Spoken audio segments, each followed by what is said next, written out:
皆さんまた来てくださってありがとうございます。今日はちょっとね、なんとかまさきくんみたいにしてみました。どうですかね、これね。サザエさんではございません。ということで、フォックスどうぞ。Byron Donalds, Congressman, you're a student of history. You know U.S. history. We have gotten out of problems before.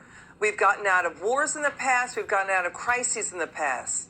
Now there's a big debate in Washington. How do we get out of this? Let's listen to former President Trump tearing into Biden for, quote, playing into Putin's hand. Talk is growing. Trump's going to run again. Watch this.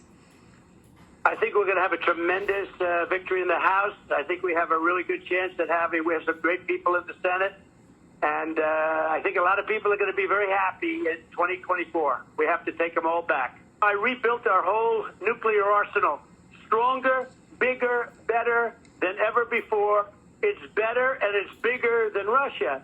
He should say, we are a nuclear nation and we don't want war and we don't want to wipe out anything to do, and we don't want to wipe out Russia. He keeps saying that they are a nuclear nation. We don't want war. And he's playing right into Putin's hands when he does that. This horrible situation happened in Afghanistan. It's not even believable how incompetent it was, the way they withdrew or surrendered or whatever you want to call it. Bad things started happening for our country. The border's bad. A lot of things are bad. Inflation's bad. Putin was watching, and President Xi was watching, and the leaders in Iran were watching, and Kim Jong-un was watching, North Korea. They were all watching, Sean, and I'll tell you, bad things started to happen. They no longer respect our country, and that's how this came about.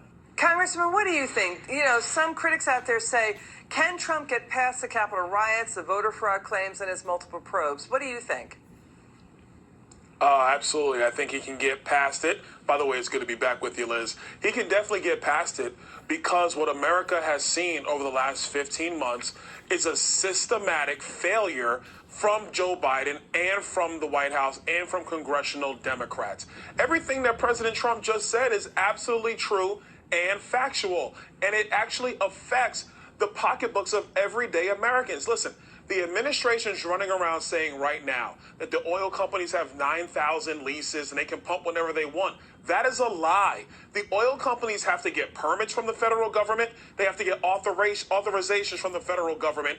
And Joe Biden's administration is refusing to give them. And if there is a lawsuit in federal court, the Biden administration isn't even challenging the ruling from some of these federal courts. It's an abject disaster, and it's hitting the American people in their pocketbooks. Yeah, the crises we have are often self-man-made, right? It's what the crisis is that how we govern ourselves. Trump won working-class voters. Since 2012, non-white working-class voters shifted away from Democrats by a margin of 18 points. The GOP have taken a 9-point national lead among Hispanic voters and more than doubled support in the black community to 27%. That's according to a Wall Street Journal survey. So that's happening right now. The Democrats are losing their voter bases. No, I totally agree with you. And some of the internals in that poll are even worse. Black vote support for the Democrat Party has dropped nearly 30 points in that poll. The Democrat Party has decided to go down this line of the radical left. But Americans are seeing it's not helping us at home. It's not helping us on the border. It's certainly not helping us with inflation. And then when you look across the ocean, when you look around the world, America's standing in the world is severely diminished. And that is because of these radical policies. It starts with energy policy, but it goes much, much deeper, much, much broader. You know, Biden and the White House are not trying to say they are pro-U.S. energy. When Biden has signed more than half a dozen executive orders on green energy, helping to restrict U.S. energy, let's talk about, more on his energy policy in just a second. Let's watch the president here. Watch this. Would there be any place for fossil fuels, including coal and fracking, in a Biden administration? No, we would work it out. We would make sure it's eliminated and no more subsidies for either one of those. I guarantee you, we're going to end fossil fuel. No new fracking. There's no question I'm in favor of banning fracking. I am not banning fracking, period.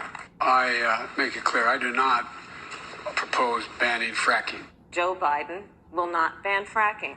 That is a fact. So you see that, right?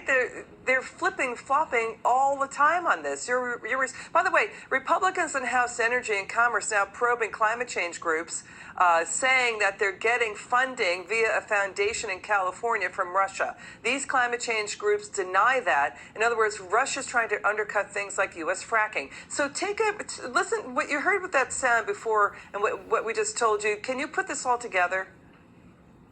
Listen, a couple things have happened. First of all, the Democrats have lied to us about what they want to do with the energy complex. They simply do not want to continue fossil fuels. That's why they're not lifting a finger about $8 gallons of gas in California or $4.50 in the state of Florida. They're not lifting a finger because they want high energy prices, and they've actually wanted it for quite some time. They are wedded to this Green New Deal policy. They are perfectly fine with being green here in the United States while African kids are mining cobalt with their bare hands to supply the solar panels and the batteries necessary for the United States to buy to accomplish a Green New Deal. That's where they are. They're not going to change. That's why Joe Biden is not saying there's any solutions to what's happening here. There are solutions. It's just that their party does not want to embrace them. And when it comes to general elections, that's when the flip-flop occurs. What we have seen is the greatest bait and switch in American history, and it deals directly with energy, the thing that manages all other parts of our economy that is so intimate to everybody's living here in the United States. Congressman Byron Donalds, it's always great to have you on. Come back soon. 皆さんお帰りなさい。さっきよりももっとクレイジーな頭になってますね。ということでどうでしたか？本当にねひどい政権なんですよ。これはね本当に日ごとにもう毎日もう全てが上がり続けてもうね大変なんですけど、こんな笑ってる場合じゃないんですけどね、一個ねニューヨークでとんでもないね事件があったのでちょっとお知らせしますね。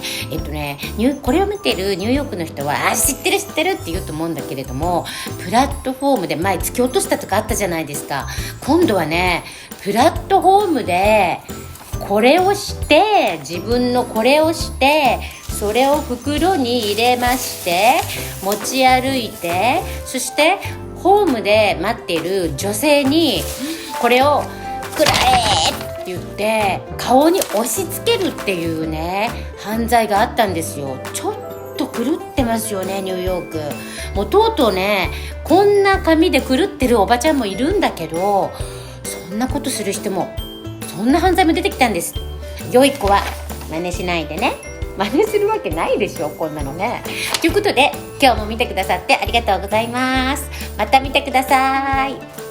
ご意見もお待ちしております。